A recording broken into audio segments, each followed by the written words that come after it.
Tatiana León. Aquí empezamos, amigos. El presidente de la República, Guillermo Lasso, anunció que no será candidato en las elecciones del 20 de agosto. Argumentó que no podrá dedicar su tiempo a la campaña cuando el país requiere que haga frente a diversos desafíos.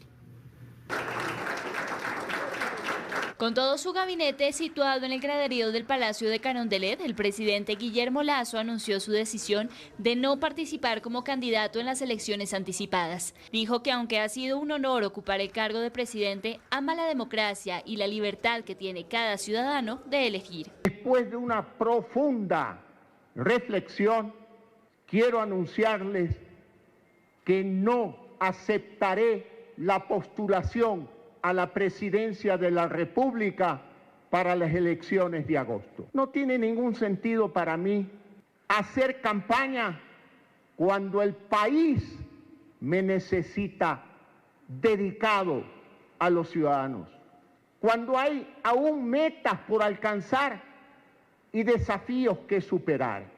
Continuó su discurso al indicar que en las urnas los ecuatorianos tendrán la oportunidad de frenar un plan macabro de manera definitiva, pues tienen dos opciones de voto, la democracia o el autoritarismo. Nadie puede perder de vista que en el Ecuador existe un sector político que, si bien es minoritario, debe ser vencido y enfrentado en unidad por todas las agrupaciones que amamos la democracia.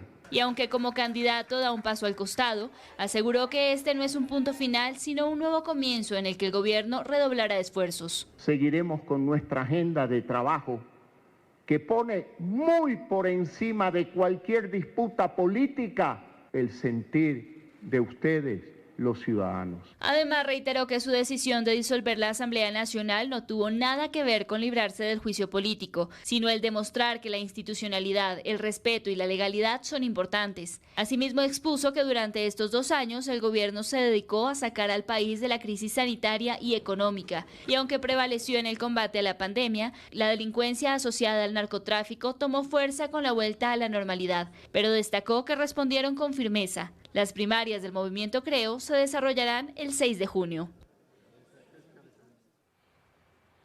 La CONAIE retiró la precandidatura de Leonidas Issa a la presidencia de la República. Sostienen que no hay las condiciones dentro de Pachacutic. Desde el partido político lo tachan de irresponsable y ahora comenzarán los diálogos con Salvador Quispe y Yacu Pérez.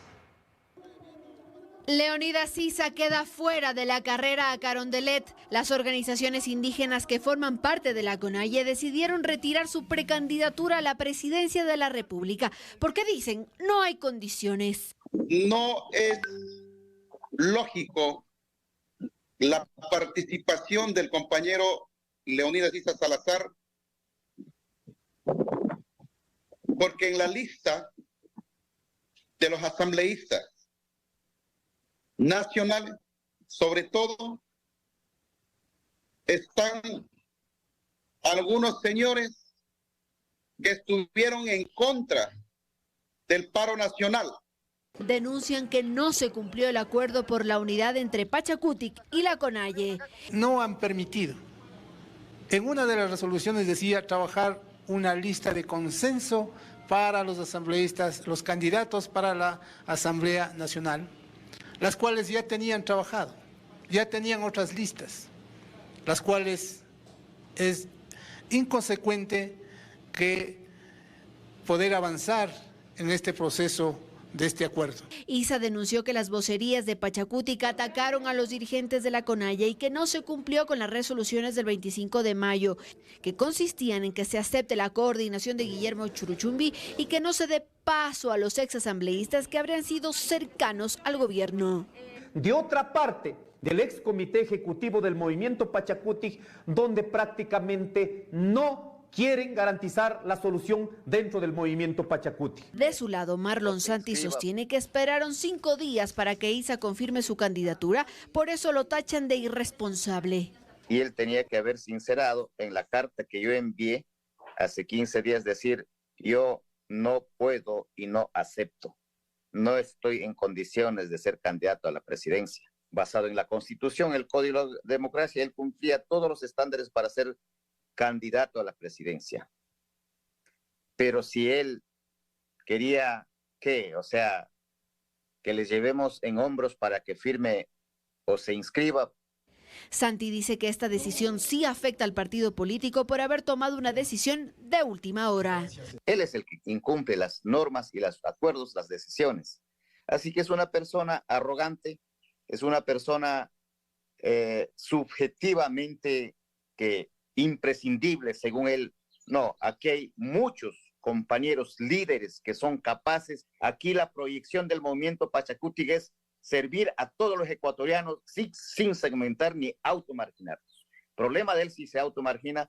Uno de ellos sería Salvador Quispe, con quien hablarán en las próximas horas, y tampoco descartan hablar con Yacu Pérez. De no tener candidato propio, deberán definir a quién van a apoyar.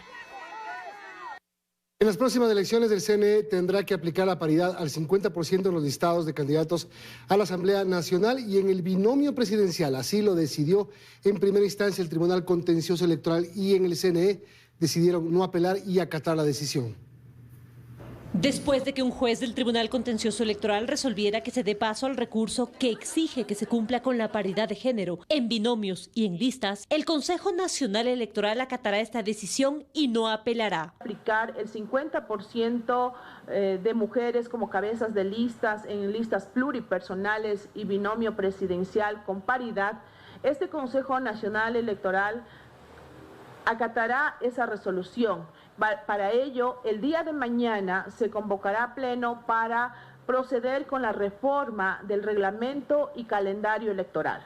La tarde de este viernes, el juez contencioso electoral Ángel Torres dio a conocer su resolución en la que dispone que se cumpla con la paridad en binomios y en listas de asambleístas. Esto después de que organizaciones de mujeres interpusieran recursos para exigir el cumplimiento de la norma. Así reaccionaron ellas al conocer la decisión.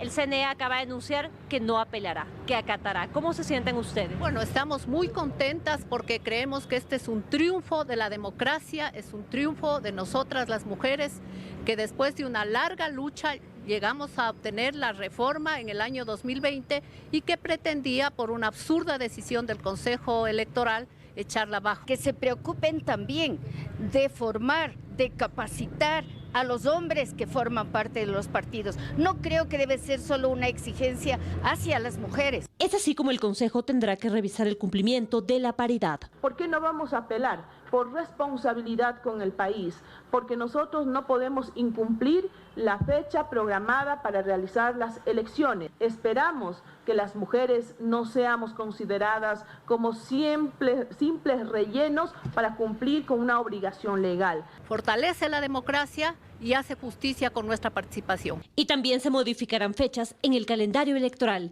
Es decir, la democracia interna se extenderá hasta el 10 de junio y la inscripción de candidaturas hasta el 13 de junio.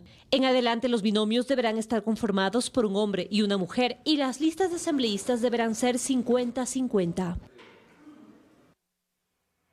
El movimiento oficialista Creo participaría en las elecciones anticipadas solo con candidatos a la Asamblea Nacional, eso tras la decisión del presidente Lasso de no postularse. Mientras que Daniel Noboa y Verónica Abad conforman el primer binomio que formaliza su precandidatura ante el CNE.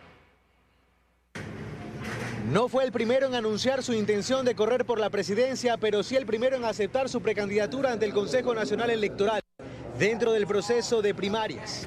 El ex asambleísta Daniel Noboa llegó la mañana de este viernes a las instalaciones del organismo en Quito para poner su firma y formalizar su deseo de llegar a Carondelet. En ese objetivo lo acompañará la ex candidata a la alcaldía de Cuenca, Verónica Abad. Soy de la ciudad de Cuenca, Azuaya de corazón, y bueno, he tomado este reto hoy en día para frentear junto a Daniel Noboa la candidata para el vicepresidente de esta nación. Ambos forman la alianza electoral ADN 2023.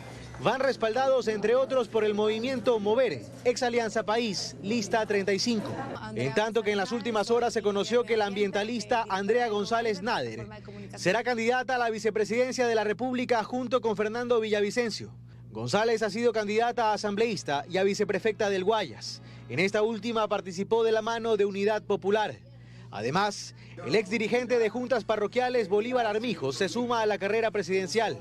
Pongo a disposición del pueblo ecuatoriano mi capacidad, experiencia y liderazgo para cambiar la historia del país. En tanto que no hay presidenciables en el radar del oficialismo, por lo que el movimiento Creo se presentaría solo con candidatos a la Asamblea Nacional. Y Ecuador no solo elegirá en las urnas del 20 de agosto al binomio presidencial, también se conformará un legislativo en el que Guayas, Pichincha y Manabí tendrán mayor representación, como siempre, por el número de habitantes.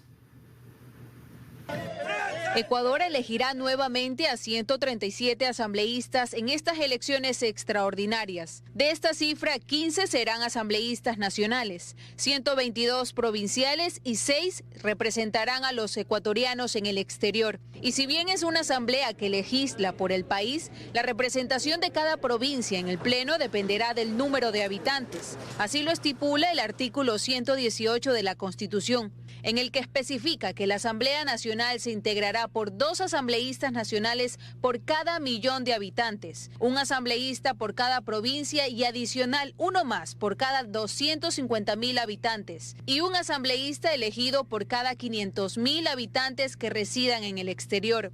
En este sentido, Guayas, al tener casi 3 millones de habitantes, deberá escoger a 20 nuevos legisladores, que representarán a los 4 distritos de la provincia, convirtiéndose en la localidad con más representación en el Pleno, seguida por Pichincha, que con 4 distritos elegirá a 16 nuevos asambleístas. La tercera provincia con más representación es Manabí, que con 1,5 millones de habitantes y 2 distritos elegirá a 9 legisladores.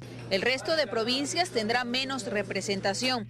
Por ejemplo, Azuay y El Oro elegirán a 5 cada una. Bolívar, Cañar, Santa Elena, Sucumbíos y Carchi a 3, Chimborazo, Cotopaxi, Esmeraldas, Imbabura, Santo Domingo de los Áchilas, Tungurahua y Loja a 4. Los Ríos a 6 y Galápagos, Morona Santiago, Napo, Orellana, Pastaza y Zamora Chinchipe a 2.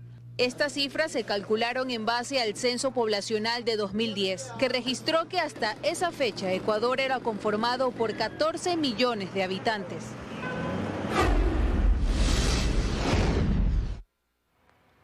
Más de 1.000 trabajadores de la Corporación Eléctrica del Ecuador, CELEC, ahogan sus aspiraciones de beneficiarse de la contratación colectiva. Hoy, un tribunal del Guayas negó la acción de protección presentada por los empleados. Lo que habría significado un egreso de más de $200 millones para la Corporación Eléctrica del Ecuador, CELEC, para pagar beneficios sindicales a más de 1.000 trabajadores de la empresa, se vio frustrado por la decisión de un tribunal de garantías penales de Guayaquil. Este viernes el tribunal rechazó una acción de protección con la que el comité de empresa de CELEC buscaba que 1.042 trabajadores administrativos se sumen a la contratación colectiva. Solo en el actual contrato colectivo de CELEC ya se establecen beneficios como, por ejemplo, bono por despidos, incremento de salarios, ropa de trabajo y otros bonos adicionales. La intención del sindicato de CELEC era lograr que estas millonarias conquistas laborales beneficien a todos sus trabajadores sindicalizados y no sindicalizados, es decir, a los 4.500 de la nómina. Y lo que es peor, con beneficio retroactivo desde el 2010. Lo cual pondría en aprietos a la frágil economía de esta empresa estatal. Esto, sin embargo, no fue aceptado por los jueces en Guayas. No obstante, la Central de Trabajadores de CELEC apeló la decisión judicial y sus intenciones se mantienen intactas. El reglamento de uso legítimo de la fuerza que fue aprobado ayer faculta a policías, militares y agentes penitenciarios disparar en contra de amenazas que atenten contra su vida o la de terceros sin que exista un procedimiento en su contra. Uno de los temas más importantes dentro del decreto firmado ayer por el presidente de la República sobre el reglamento del uso legítimo de la fuerza es la protección judicial que tendrán de ahora en adelante los uniformados en los procedimientos. Uno de los principales logros es que se ha eliminado la aprehensión del servidor policial o militar en cumplimiento del deber legal, considerando de que un servidor que cumple el deber legal no comete delito de acuerdo al Código Integral Penal y por tanto no opera la aprehensión del servidor. Olivo aclara que el reglamento de igual forma determina que antes que se emplee el uso legítimo de la fuerza, debe existir un proceso verbal y de negociación con los involucrados. El uso del arma de fuego es un uso extraordinario cuando existe una amenaza letal inminente contra el servidor policial o contra un tercero inocente. Esta amenaza es el disparador que nos permite hacer uso de fuerza potencialmente letal. Este reglamento que se empleará de ahora en adelante no únicamente para la policía, sino también para militares y agentes penitenciarios.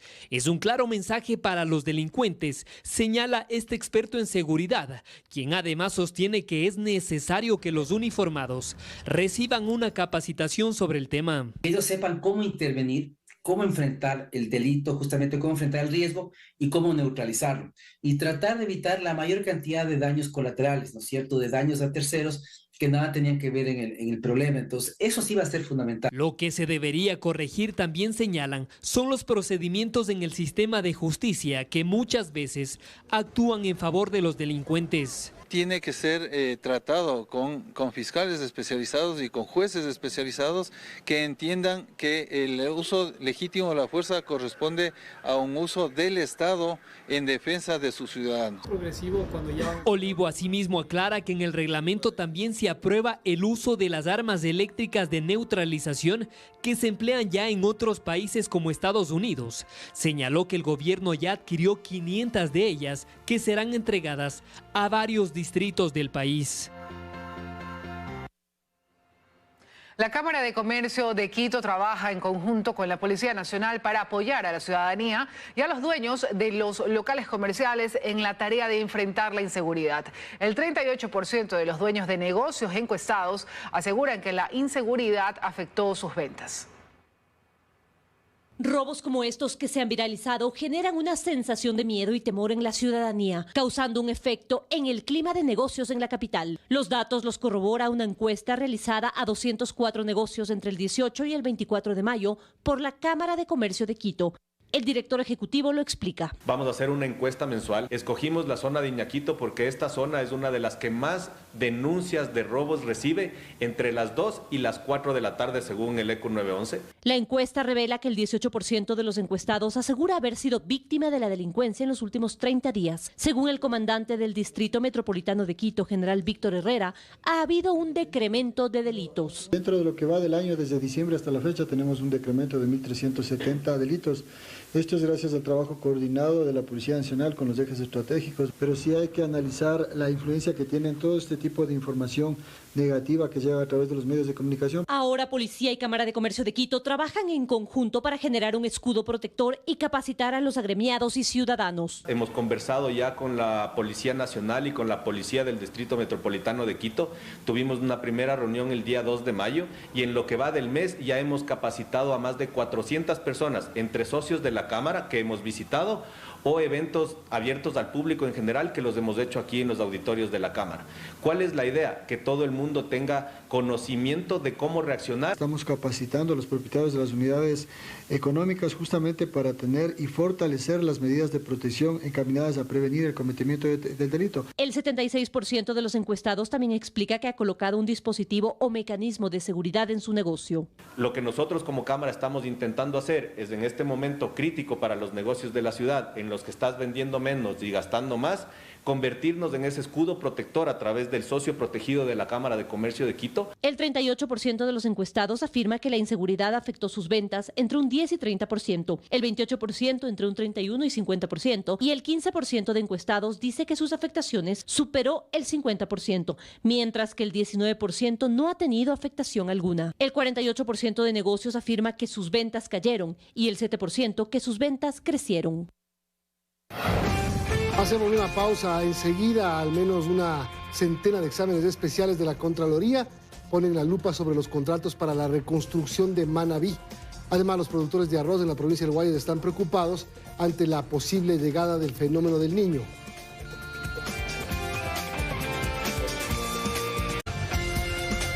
Más noticias, amigos. Al menos una centena de exámenes especiales de la Contraloría ponen la lupa sobre los contratos para la reconstrucción de Manabí firmados durante el gobierno de Rafael Correa. La Fiscalía formulará cargos a 3 exfuncionarios de ese régimen por uno de los proyectos. La investigación de Fiscalía partió de las responsabilidades detectadas por la Contraloría en 2019. Un informe de la entidad detectó presuntas irregularidades en el contrato para la construcción de la vía Manta-Coliza en Manabí. Un proyecto de 22 kilómetros que costó más de 68 millones de dólares. En él se destinaron fondos provenientes de la Ley de Solidaridad. La fiscal general del Estado, Diana Salazar, aseguró que a la ejecución de la obra se le dio particular prioridad. Este proyecto, a pesar de que no cumplía con los ejes propuestos por la Ley de Solidaridad, fue adjudicado con fecha 30 de marzo de 2017 y establecido como prioritario, sin tomar en cuenta que existían 587 proyectos para reconstrucción de infraestructura pública, de vivienda, salud y educación. La Fiscalía abrió una investigación previa por un presunto peculado y este jueves pidió fecha y hora para formular cargos contra el ex vicepresidente Jorge Glass, el exsecretario de la Reconstrucción Carlos Bernal y contra el expresidente de la empresa pública Ecuador Estratégico. Desde la Comisión Anticorrupción Capítulo Manabí hay reacciones. Más vale tarde que nunca.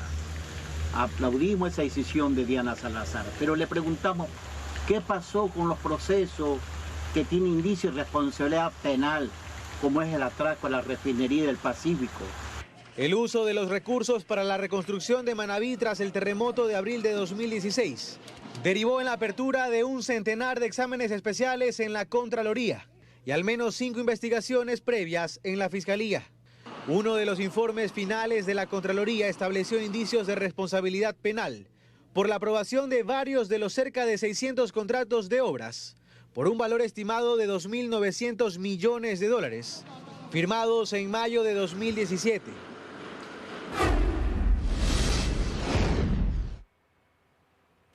Ampliar la cobertura del seguro agropecuario es la principal estrategia que aplica el gobierno de cara a la posible llegada del fenómeno de El Niño, que afectaría sobre todo a los cultivos de arroz, maíz y cacao.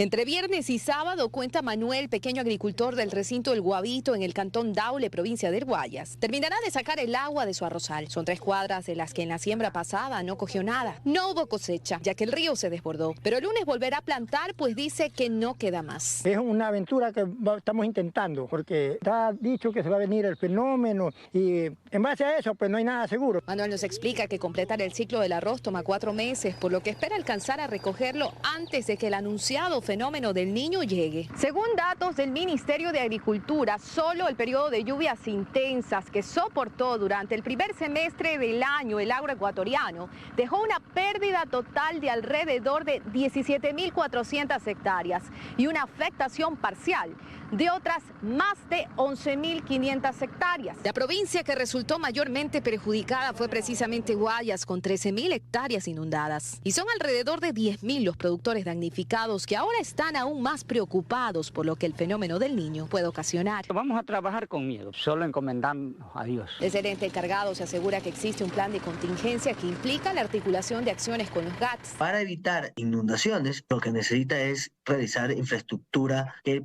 permita apoyar a eso, como por ejemplo muros de contención, etcétera, que son cosas que no son competencia del Ministerio de Agricultura. Y también la ampliación del aseguramiento agropecuario. Tenemos el proyecto Campo Seguro, que subvenciona hasta 60% de la prima de los seguros agrícolas y pecuarios, justamente para ayudar a los pequeños productores. Para esto, actualmente brigadas del Ministerio, acota el subsecretario, visitan a los productores, especialmente aquellos cuyos cultivos están situados en las zonas más bajas. Es también el caso de Luis, quien se alista para sembrar 13 cuadras de arroz en el recinto Las Maravillas. Por lo menos si se pierde, se rescata con el seguro. Luis aún no sabe ni siquiera qué documentación necesita.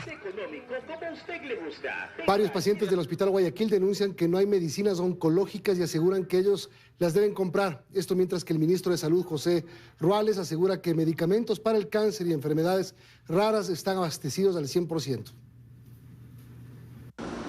11 meses han transcurrido desde que se anunció la fase de prueba de la externalización de farmacias, que iba a eliminar el desabastecimiento de medicinas en hospitales del Ministerio de Salud Pública y del IES.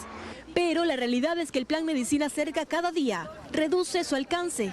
En el Hospital Guayaquil se pudo evidenciar desde tempranas horas de la mañana que a los pacientes de consulta externa no les entregaban los medicamentos para el tratamiento de sus enfermedades. Tienen que comprarlo, dice. Tienen que comprarlo hasta que haya. Y bueno, claro, eso vale $140. No hay medicina para el cáncer, yo estoy en tratamiento de cáncer. Pero la versión del Ministerio de Salud es otra. Las tenemos abastecido al 100% para todo el resto del año. Incluso medicamentos oncológicos o medicamentos para enfermedades raras. Aunque esta no es la única problemática que tiene esta casa de salud, los pacientes del Hospital Guayaquil acotan que tampoco hay reactivos para los exámenes de laboratorio. Y a esto se le suma que tampoco hay sistema para realizar más pruebas. Le mandaron a hacer como 5 meses ya una tomografía en la cabeza y todavía, mire. Mientras tanto que la versión de los pacientes de consulta externa de aquí del Hospital del Día es distinta. Algunos aseguran que sí hay medicamentos y que se los entregan sin novedad alguna, mientras que pocos son los que dicen que se los mandan a comprar. Yo tomo para la presión, para la artrosis, que es la que me dan ahorita. Sí, medicina es la que necesito, sí. ¿Qué tipo de medicamento toma usted? Metformina, losartán. Mientras tanto, el Ministerio de Salud Pública es firme en asegurar que a nivel nacional existe 80% de abastecimiento total de medicinas en el sistema de salud pública, además del 80% de abastecimiento en dispositivos médicos. La cartera de Estado también acota que ya se está firmando un nuevo convenio con más farmacias para incrementar 18 medicinas. En corto, ya falta poco para el gran estreno de Yo me llamo y le seguimos mostrando los tras cámaras de estas divertidas grabaciones. El pasado 10 de abril, Huigra, parroquia del cantón Alausí, fue declarada en alerta naranja ante el riesgo de futuros deslizamientos de tierra. Pese a esa alarma, los trabajos de evacuación, los habitantes se niegan a salir del sitio. Fueron evacuados hace unos días, pero han vuelto pese al riesgo. Yo queda cuidar la casa, porque usted sabe que viendo botada puede entrarse a alguien así de repente. En esta parroquia, los sectores que fueron declarados en alerta naranja por el Servicio Nacional de Gestión de Riesgos el pasado 10 de abril fueron Namsa Chico, Pazán, Quebrada La Ninfa, Universidad de Eloy Alfaro y Puente Chachán, el mismo que fue arrastrado por la creciente del río el pasado 28 de mayo, causando otros daños. Y el terreno, el sembrío. Tenía un terrenito con sembrío. Claro, ahí abajo todo se fue. Es que ya no hay nada que hacer, solamente el café quedó, ¿no? Todo se perdió. Y es que consideran que el riesgo ya pasó, pese a que las grietas en la superficie son evidentes y con dimensiones de hasta 5 centímetros. En el lugar, el movimiento de masa sigue activo. Ya pasó digamos, del río, ya está tranquilo, ya no está demasiado crecido, estamos aquí mismo, si no hay, digamos, mucho peligro. El alcalde del cantón recuenta los daños y asegura que intervendrán. Ya tenemos problemas enormes, que van a ir 25, 30 viviendas que están a la orilla del río Chanchán. Hemos perdido una cancha deportiva, entonces el suceso es bastante grande. La alerta de peligro no mueve a los habitantes. Esto pese a que en Alausí más de 60 personas perdieron la vida por lo que hoy temen los organismos técnicos, un nuevo deslizamiento de tierra. Fiscalía ya abrió una investigación de oficio sobre el asesinato del fiscal Leonardo Palacios ocurrido en Durán. Funcionarios de la Fiscalía están preocupados por su integridad. En 2022, otros 3 fiscales fueron asesinados. Los bajos de la Fiscalía de la Merced en el centro de Guayaquil. De negro, son agentes fiscales de Guayas que se sienten vulnerables y exigen protección. Por las condiciones de inseguridad en las que se nos obliga a laborar y que ha ocasionado la muerte de varios de nuestros compañeros, siendo el último nuestro querido Leonardo. Sí, la última víctima fue el fiscal de Durán, Leonardo Palacios, interceptado por sujetos que le dispararon de manera inclemente mientras iba en su carro, acabando con su vida. Ya son varios casos y sin embargo no se hace nada, ya estamos cansados de eso. La fiscalía ya inició una investigación de oficio por este último crimen, mientras la policía maneja hipótesis. Se están revisando los casos en los que trabajó el fiscal, quien antes de morir salía de una audiencia precisamente por asesinato. Salía desde su jornada de labores, toma esta ruta para evitar el tráfico y lastimosamente es emboscado. Se ha logrado identificar aproximadamente 35 indicios balísticos. En Guayas, al menos 12 fiscales han solicitado protección. Los demás compañeros estamos totalmente desprotegidos, ¿no? ¿El fiscal Palacios contaba con seguridad? No contaba con seguridad, pese a trabajar en una de las unidades más violentas de todo el Ecuador. Definitivamente este no es un caso aislado. En 2022, 3 fiscales fueron asesinados. Saliendo de la Fiscalía de la Merced de Guayaquil, fue asesinado Edgar Escobar en septiembre de 2022, mientras Luz Marina Delgado, fiscal de Mantá, y Federico Estrella, fiscal de Babahoyo, también perdieron la vida. A eso se suman al menos 6 atentados a fiscales de Guayas. Un grupo de personas participó en una marcha organizada para respaldar la gestión de Diana Salazar al frente de la Fiscalía General del Estado. La marcha salió desde la Plaza Indoamérica y avanzó algunas calles hasta llegar al edificio de la Fiscalía. Esa muestra de apoyo a Salazar se da tras las denuncias que ha hecho en los últimos días de ataques en su contra que buscan poner en duda la legitimidad de su designación como fiscal general. Además, ante las amenazas de muerte que recibió mediante un video enviado a su celular. Darwin Campuzano, conocido como alias La Mole, y su guardaespaldas fueron asesinados en el cantón Juján de la provincia del Guayas. Campuzano, quien tenía antecedentes penales, era el cabecilla en Yaguachi de la banda Las Águilas, liderada por el fallecido Junior Roldán. Él habría sido sacado a la fuerza de la casa de su pareja por un grupo de sujetos que llegó en 2 camionetas. Luego de varias horas, la pareja recibió fotografías en su celular del cadáver de alias La Mole y de su escolta.